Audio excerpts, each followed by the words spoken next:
তো বন্ধুরা, আজকে আমরা ঘরেতেই ফুচকা বানিয়ে ফেললাম।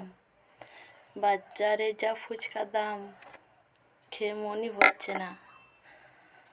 তো আমাদের মতন কারা বাড়িতে ফুচকা বানাচ্ছ একটু কমেন্টে বলবে।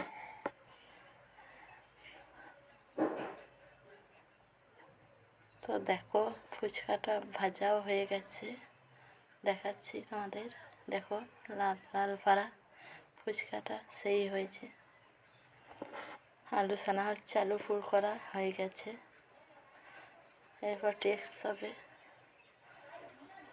মানা দেখো কি করছে, এরপর টেস্ট হচ্ছে।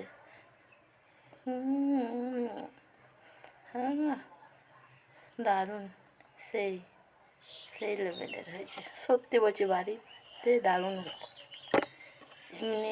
এমনি খাওয়ার থেকে বাড়িতে দারুণ হয়েছে। মানা দেখো।